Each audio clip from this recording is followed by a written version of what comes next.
Thanks so much, Rabbi Miriam. And so lovely to be here with all of you today. Uh, it's an honor and a pleasure to get to frame our sits and our silence that we will share together. But I want to frame it with a little bit of song and a little bit of teaching. So I'm going to share my screen for a few slides for a few moments, and Harry is going to drop that link in the chat.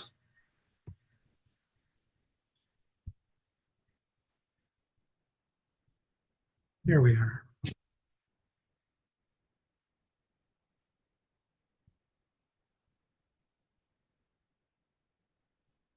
You can sing along at home. We're going to open with these words from the Parsha, both for our fathers and our mothers, all of our ancestors. Ma tovu ohalecha Yaakov mishkenotecha Yisrael. Now bringing in our mothers. Ma tovu ohalayich Sarah mishkenotayich Rivka Rachel Leah Bilha veZilpa.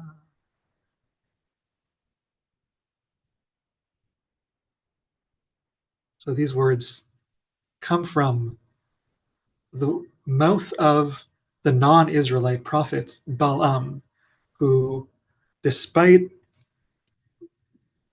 great efforts, does not end up cursing the people as Balak the Moabite king hopes in this week's Torah portion, but instead blesses us with those words. And I think it's so beautiful that our daily prayer services start with those words of blessing from a non-Israelite source.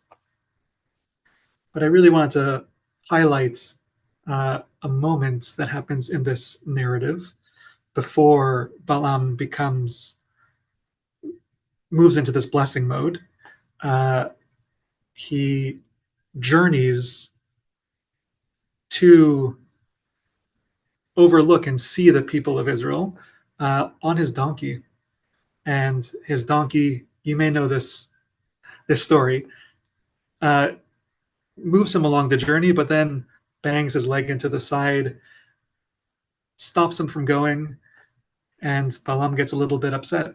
He starts hitting the donkey, and we have a moment of magical realism that bursts out, and the donkey says, "Hey, why are you hitting me with a stick? Don't you know that I've been your friend and support all the way through?" And this moment of the donkey's mouth opening is mentioned in the Talmud as one of these lists of 10 out of the ordinary pieces that were created on the evening of the Friday of creation, things that are built into the system that also take us a little bit out of the system. Those twilight magical moments. But I heard this teaching once on a meditation retreat. I think it was from Rabbi Sam Feinsmith, if I remember correctly, that this story can also be read from the Baal Shem Tov about the way we deal with our material selves and our bodies. Right? This teaching that the Baal Shem Tov gives is really about this verse from Exodus, that if you see a donkey maybe belonging to your enemy, right? This, as all Hasidic readings are, every external part is internalized, right? You might perceive it as your enemy's donkey, right? This part of yourself that you're struggling with. It might be burdened. You can't just leave it. You have to help it up. And the Baal Shem Tov reads, what does it mean when it says donkey? The Hebrew word for donkey, chamor, is a hint for us to think about chomer, our material existence. When our bodies are struggling, when we see somebody else who's not doing well materially, we have to help. And the way that this story with Balaam and the donkey can get interpreted, it is We might have these tasks. We might be sent off to do these things that sometimes feel, right, maybe not aligned in various ways. Balaam keeps trying to refuse this invitation to bring a curse. There's deep wisdom in the mouth of the donkey, in the mouth of our embodied selves. And I brought this image here from my favorite of Shakespeare's play, Midsummer Night's Dream, of Bottom, who's this character who gets a donkey's head put on him and then sort of revels in the joy of embodied living. And I feel like there's such beautiful playfulness and joy in this character. And I hope that we can find ways to tap into. Just to move us towards the end, I want to also share this brief framing from one of my teachers, Rabbi Laura Duhan Kaplan, who's also the new dean of my rabbinic program, the Aleph ordination program. She was just announced. Wishing her a big mazal tov. She has a whole book about reimagining biblical animals, very beautiful. And she has this brief piece about riding the donkey as a meditative practice. That just like riding a donkey, we saddle up. We need to do something to first bring us into calm and focus. If that might be this teaching that I'm sharing with you, the breaths that you took as Rabbi Miriam welcomed you to the sit, something to help you land. Then you ride. You can let go a little bit, see what comes up. That might happen in the next 10 minutes that we have for sitting together. And then we dismount. Right? There's a period of integration that is helpful to really notice that it's easy to just jump off the donkey to go off to the rest of our day. But Rabbi Laura, and now me too, encourage to spend some time reflecting. And so when you get off of this call, right, maybe you can share what came up with somebody in your life. Maybe you could jot down a quick note, draw a quick doodle, something that can help you process, which might bring up more layers of the experience as well. And just to conclude, I bring this verse from Zechariah that reminds us that this messianic figure, our ideal future, comes riding on a donkey. Right? And I want to interpret this as, in order to live this ideal world, really it needs to come with close connection, with love and joyous playfulness in our embodied selves. May we find joy and lightness in the unexpected wisdom of our materiality and bodies.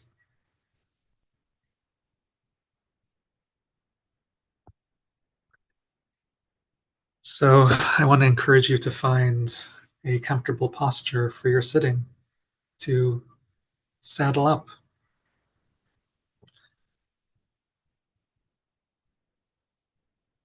Notice what flickers of feeling are coming up in your own dear and beloved embodied self.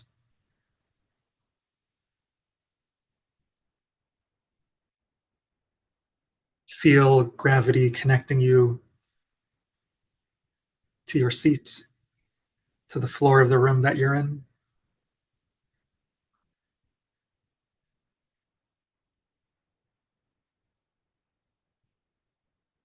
Appreciate the coolness of breath as it might arrive in through your nose, the warmth of the breath as you exhale.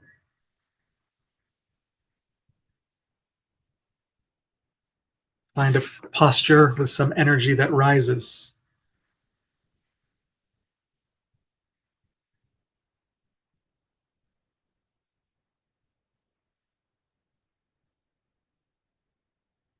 Feel ready to go on a brief journey.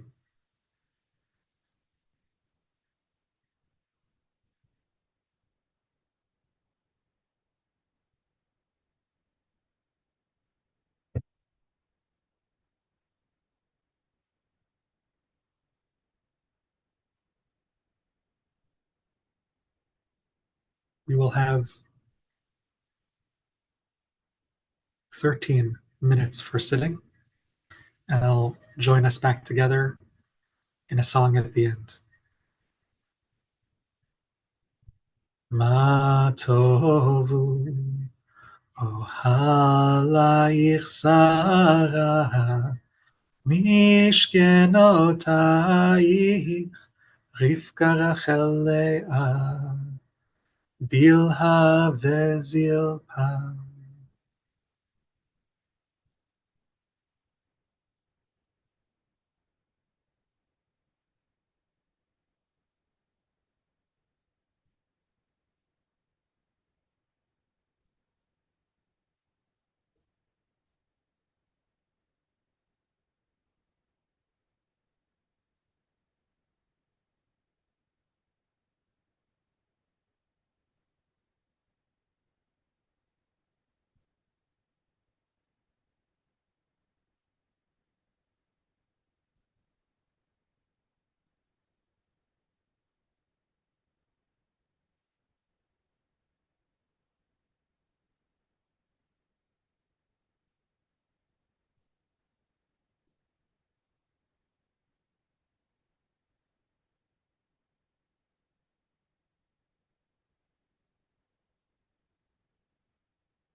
Nai, nai, nai.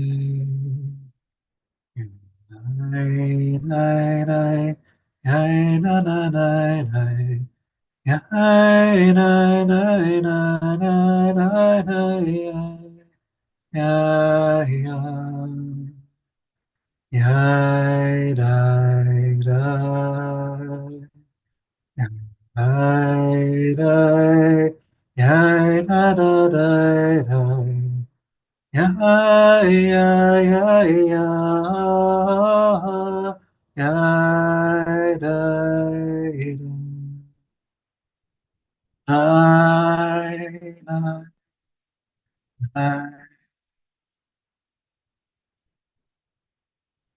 so good to sit with you all.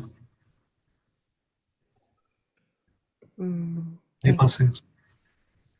Thank you so much, Aaron. Beautiful, beautiful guidance and teaching, and what wonderful pictures of donkeys. We'll discuss those in a moment. But friends, let's turn now to Kaddish Yatom, to Mourner's Kaddish.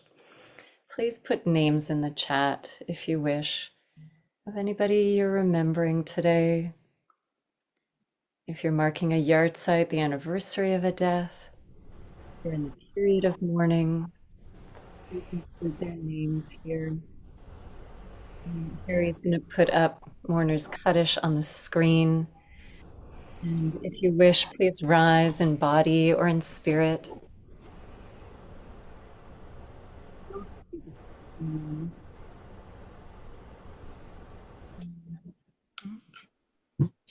Hold on, Harry will put it up in just a second. And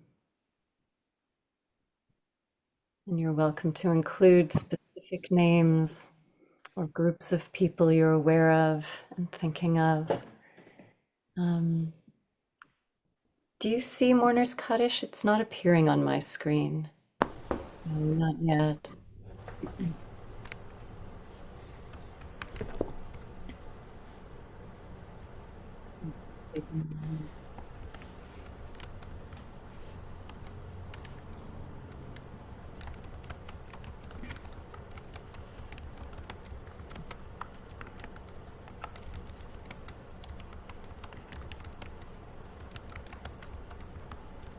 Harry, do you have access to it?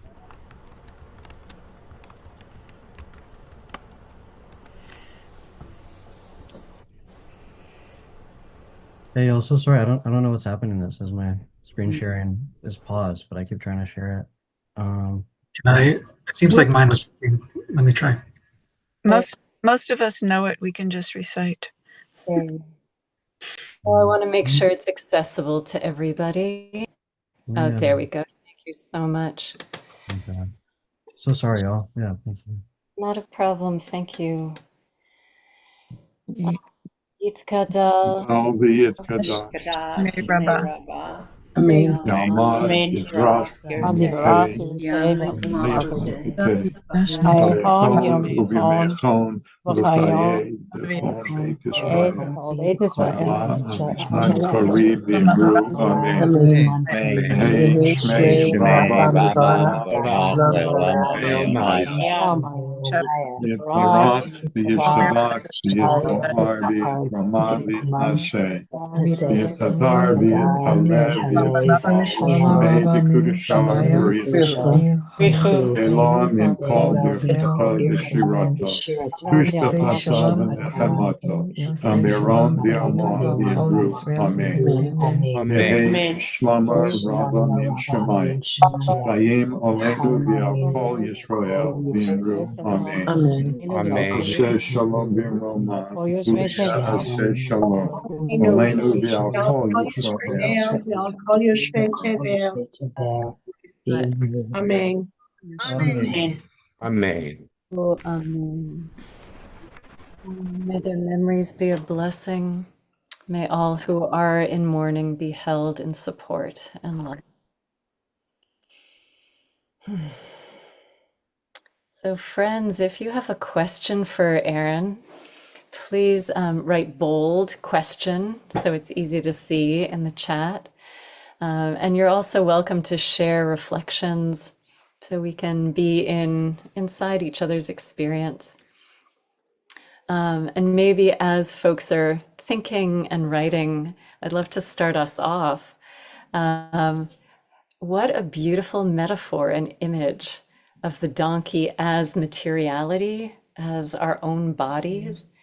And I have such compassion for Bilam hitting the donkey.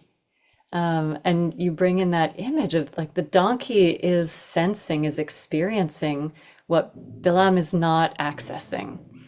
And I wonder if you could talk a little bit about that part of the metaphor. Why is it, or what's your relationship or understanding about why we leave the body, when we leave the body?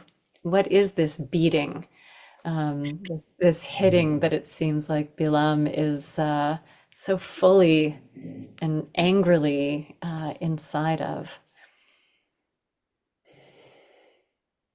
It does just feel like often how I am in the world, and it feels like the general encouragement that I receive externally in the world is to be productive in a certain way, to achieve goals and tasks.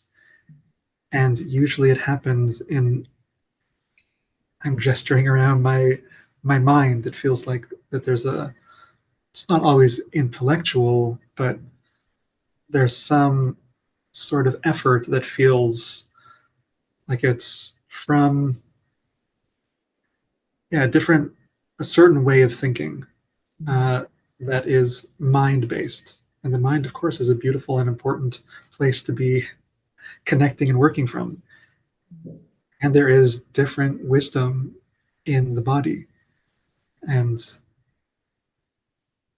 many of us, I feel like, especially folks who have been raised as male, like I think are taught, encouraged explicitly and not explicitly to suppress like that wisdom of our body, to overcome it, right? And that I also feel great sympathy and empathy for like Bilam repeatedly hitting, like we do it again and again. That becomes the habit that we form of putting the body aside. And I do think that when I can get to those places of really slowing down, of getting out of my head and listening to what my body tells me, there is something unexpected that comes up sometimes. Beautiful. Thank you. Laura asks, after saddling up, taking a ride, and dismounting, my body asked me to stop pushing so hard, to appreciate its abilities and its limits. Both sadness and relief arose. Do you have any thoughts about sadness arising from attempting to accept one's limitations? Mm. Yeah, that sounds like a true, and I'm hearing maybe a little bit has some difficulty in that, in what was coming up. Mhm. And I appreciated how you were framing things to begin with, Rabbi Miriam, that maybe part of our practice is making space for all of it. But sometimes there's healing the more difficult aspects and also raising up joy. And I think that if my belief and my occasional, even if limited experience is that we like open up our bodies to be able to open up our hearts and our souls to the fullness of our experience. Sometimes that's difficult and feels like there's uncomfortable limits that come up. But I think that the encouragement is to be able to hold it all with love and compassion, even those difficult places. So important. Really beautiful. Rachel asks, what if the donkey who has been hit is actually another dear living human being who is speaking truth to an unconscious other who harmed them? What does that donkey need? What if the donkey who has been hit is actually It sounds like this is a dimension of some some actual harm, perhaps, who is speaking truth to an unconscious other. It's a beautiful question. What does the donkey need? In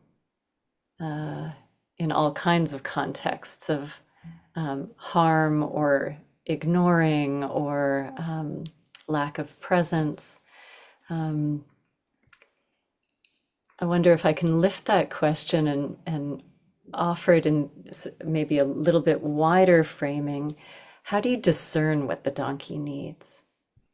I think our donkey is different things at different moments, or the experience is different at different moments. Yeah, and I am hearing in the question, even if I'm not picking up on all the nuances, right? That we have our donkey that we're riding, and there's also others, right? And as you're framing in this question, other embodied material moments and interactions that come up, and being able to sort out the wisest way to respond in each different case for each different encounter. I think there's not a clear rule that I have. I feel like what happens in the story with Bilam is that it doesn't go well for a while, and that like allows for some shift to happen. So there's certainly like that, maybe not always the smoothest way for it to happen is to like notice the roadblocks accumulating and then be like, oh, maybe there's something to listen to or open up to differently here. And I do also believe that there is like a certain kind of slowing down, right? I imagine the story is like Elam being in a rush to get off to do his task. And yeah, maybe just to put in a word for now for slowing down and noticing. And it sounds like this is, as you were picking up on, the question wasn't totally clear to me, witnessing a dynamic with somebody else experiencing harm from another person. And so all those same qualities and orientations apply in offering loving presence for another, perhaps. I don't know if there's anything that you want to add to that. Yeah. And I understand here that it's about another person. And I think that, being with and witnessing fully and acting from that place of noticing, witnessing, so important. It does feel like even more, there's somebody else. I feel like don't wait for the roadblocks, like speak sooner. And there's also something that I really appreciate in the story, that there's a reaching like to the more than human world, right? That I think we can see this, right? Because we understand our body's pain. It might be easy to see in another human being. And I feel like there's also something in the story about other beings and creatures in the world that we need to also see and notice. Yes. Anita wrote, is the donkey a symbol of humility, an unseen beast of burden that carried people from place to place? And I also realized, oops, just lost it. I also realized the donkey figures prominently in the stories of the Christian Bible, the New Testament, and is also a very humble, unseen animal, again, embodying humility and service. Yeah, that sounds right. I mean, the donkey shows up all sorts of places in our Torah, right? Abraham, before he goes to have this Akedat Yitzchak moment, the binding of Isaac, he's riding a donkey. Saul is out looking for a donkey before he's chosen to be king. There's lots of interesting moments. And I think that, it's maybe easy to glance over and be like, oh, I think there is something that's humble about a donkey. Yeah. And so common in that context. Mhm. Uh, Beautiful. Yeah. There's another question from Pauline. Why do you think a donkey rather than another animal was chosen to represent the body? We touched on that a little bit just now, but I don't know if you have any other thoughts of what makes the donkey so good as an embodiment of this idea, of this experience. Yeah, there might be some aspect, right, that it's like put to specific like physical labor and carrying work. But I do kind of think that it's just a doorway. Mhm. That every animal is teaching us about the body. Every character might be teaching us about the body.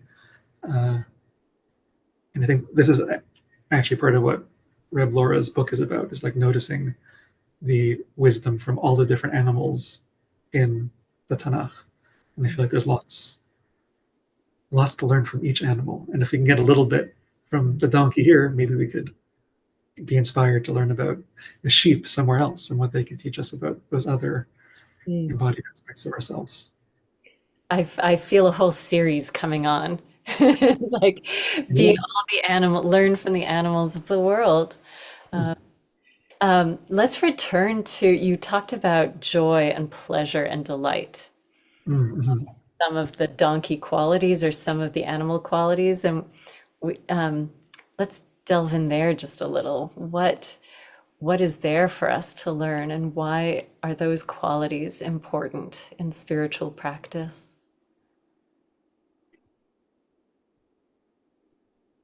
Yeah, I feel like this is also sort of like teachings and learning that I get directly from you, Miriam. I feel like you're one of my teachers of this. But yeah, I feel like the playful, like our body wants to play and express. And I think there's an enlivening piece about that. And I feel even as I'm like sitting here in this office, and I want to, the next thing I'm going to do is going to go out and eat my lunch, right, and nourish my body and breathe in the air. And it feels like there's more space. And I feel like a certain kind of awareness and attention can lead to what the body needs, which I think is a playfulness that brings energy and joy. And I know it feels like it leads to a certain kind of natural flowing. I think helps support practice, spiritual work of all kinds. Beautiful. We have one more minute left, and I wanted to pull, somebody wrote a question about your adding of Zilpa and Bilha to Matot. Can you explain and give context for that? Yes, Say I know who I they didn't are explain it fully. for those who may not be familiar with who Zilpa and Bilha are. Yeah, Bilha and Zilpa were Rachel and Leah's handmaidens, who also became mothers of the 12 tribes. I'll try to say this in a minute. In part, I think that all ancestors, especially women in the Torah, I want to lift up. If they feel even more marginalized, I feel like even more lifting up is great. I also remembered, I got this teaching from Rabbi Sam on a meditation retreat. You know, those on meditation retreats, you may know that we're usually not encouraged to write anything. But I, at the end of the retreat, drew a picture of the donkey, and that's like what stayed with me. And 2 nights ago, I had a dream, and I've been like illustrating my dreams. And I like was davening on the bima, and in this moment in the dream, I was talking about Bilha and Zilpa. So I wasn't planning on adding them in, but I had this like image that felt associated. I was like, oh yeah, they're in the beautiful tense too. There's maybe more to say, but for now, it's a little window into insights. Uh-huh. Thank you so much, Rabbi Aaron. for your gorgeous teaching, for leading us and guiding us so beautifully. Again, thank you, Harry, for your tech support. And thank you to all of you for being here. May we have a blessed and beautiful day. Take good care, everyone. Thanks so much. Bye, everyone.